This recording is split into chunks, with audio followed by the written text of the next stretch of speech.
Hello, I'm Not Movie Recaps, and this is the movie Planet of the Apes, New Kingdom. After the invention of a new virus, the apes become smarter while humanity becomes dumber. However, some apes and tribes want to use the legacy of civilization to take over the world.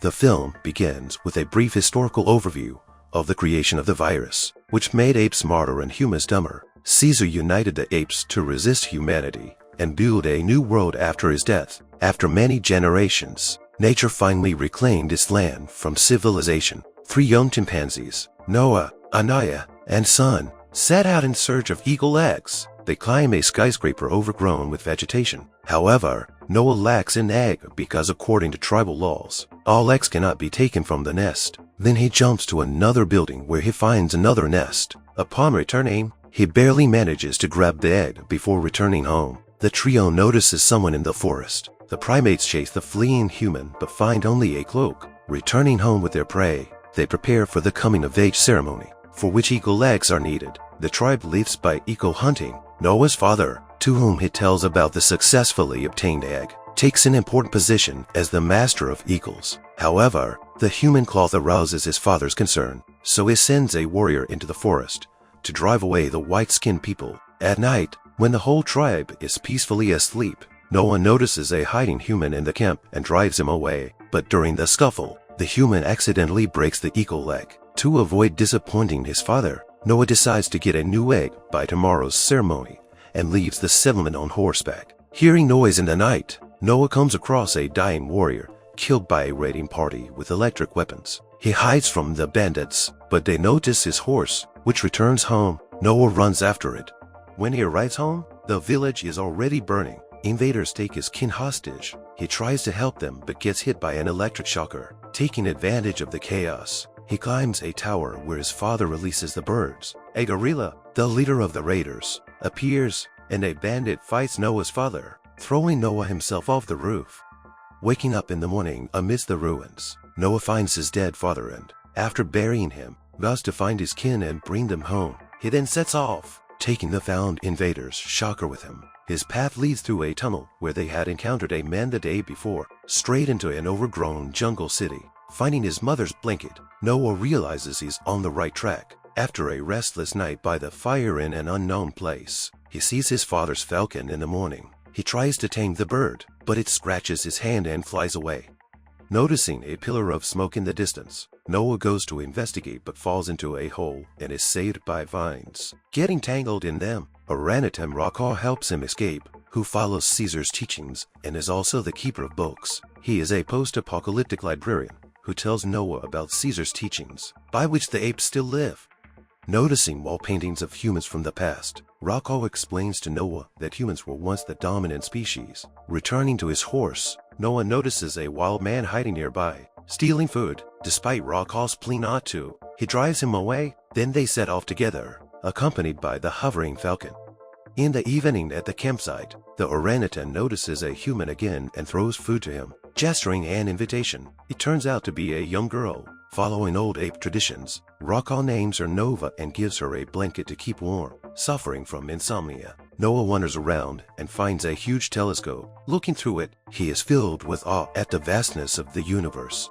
Noah comes and also looks through the telescope. In the morning, Noah tells Rockaw that the girl has intelligence, just like an ape. Taking Nova with them, the primates resume their journey. They encounter a herd of zebras, and other people come to the watering hole. Rockaw wants to stay with Nova among the people, while Noah continues the journey alone. But before they can fully separate, raiders appear, led by a gorilla. They hunt people, driving them into nets and traps. Then Noah and Rockaw notice Nova almost gets caught in the net but escapes. Salva, the gorilla who has his eye on her, pursues the girl. He and his accomplices chase her into a field of tall grass, where Noah, riding on horseback, notices them. Nova stands up to her full height, and then Salva and Noah race to the escaping girl. Noah grabs her and knocks off the clinging gorilla with a pulse strike. Raiders on horseback chase them, but Rockaw's appearance with a club helps the fugitives get rid of the pursuit. After breaking free and releasing the horses, Noah tells the orangutan that the girl can speak. He doesn't believe it, but Nova turns to the apes and announces that her name is May. She explains that she comes from a human settlement where there are those who have doped from the virus and have retained the gift of speech. She remained silent to avoid standing out. Fearing the anger of the apes, Noah doesn't trust her but overcomes his dislike. Sharing his blanket, the chimpanzee also manages to fix the trophy shocker. In the morning, the travelers come to a wooden bridge over the river. Crossing it, they fall into Silva's trap set by the raiders. Fighting off the apes, May falls into the river, but Rockaw saves her. He himself doesn't have time to get out when the gorilla cuts the rope, and the swift current carries the scientist orangutan away. The raiders lead Noah and May along the ocean shore, past the decaying islands of giant ships. Inside one such ship washed up on the shore is the kingdom of the apes. Nearby, settlements where captive apes labor on reinforcing the coastal dam that protects the settlement from the sea waves. Noah notices huge gates leading to some underground bunker and also reunites with Swena and the other kin, including his mother. Selva takes May away to lock her in a separate room. While exploring, May notices many human civilization artifacts, including books. Suddenly, a chromatic-footed scientist, another human retaining intellect and speech ability, appears. He serves as an advisor to the local king, Proximus, which makes May consider him a traitor. Hearing a sudden bell, people peek through a hole in the wall into the inner courtyard. Proximus comes out and delivers an inspiring speech, stating that together the apes are stronger. Then the king orders an attempt to break down the gates to the bunker, but the combined forces of horses and apes are not enough, even after the explosive charge is detonated. After the failure, Proximus invites the newcomers, May and Noah, to dinner to explain what he wants. According to him, the underground bunker houses the legacy of human wisdom, which will teach apes technological progress. This will allow the apes to firmly establish themselves as the dominant species, eliminating the threat from humans. The king suspects that May knows how to open the entrance. According to reconnaissance data, she was deliberately moving towards the underground storage according to the map. Noah realizes that the girl is not as simple as she seemed, and that he was right not to trust her. However, the king's attempt to persuade him to his side also fails. The chimpanzee has already realized that most of Proximus' subjects are simply slaves. Noah later reflects on what happened.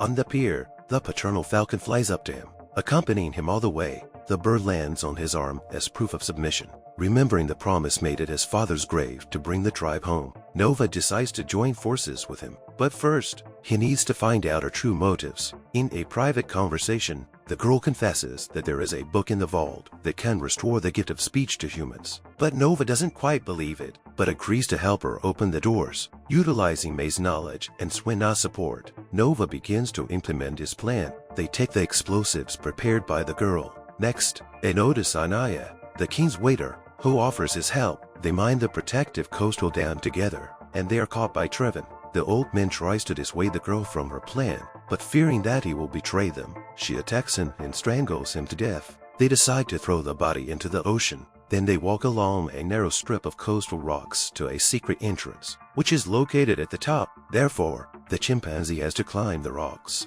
May, not adapted to climbing, Nova has to carry on his back. At the top, the conspirators find a platform with a ventilation shaft. Climbing through it into the underground vault, the primates and the girl descend the stairs down, turning on the power supply. This turns on the light in the bunker. Meanwhile, as they explore the dungeon, May finds a control panel with weapons and pulls out a certain hard drive.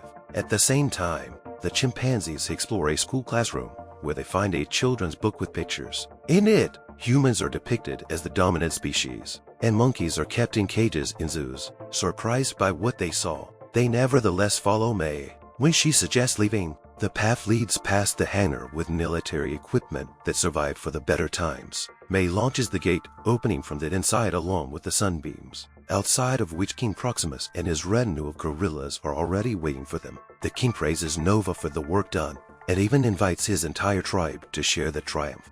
But at the same time, he demands an immediate decision. On whose side are you, with them or with humans? To stimulate the brain's work, Proximus orders to take Sun Mu and his assistant as hostages, threatening her with a knife. While Noah hesitates to answer, there is a loud noise. It was a gunshot. May carefully grabbed a revolver from the armory and shot the primate holding Sun Mu. However, Proximus is pleased with the result. He releases May, realizing that the arsenal is full of such weapons. But May also understands that it is dangerous to leave the technology to the primates. She runs to the detonator of the explosives planted the night before and activates it. The dam explodes and disappears in the smoke. And when it cleared, it became apparent how the ocean seeped through the breach, expanding it with its pressure, standing on the elevation. May watches as the water flow drives the monkeys into the bunker. The ocean gradually floods the storage, forcing the primates to climb higher and higher on the stairs to the ventilation shaft at the top, showing their fellow tribesmen the way out.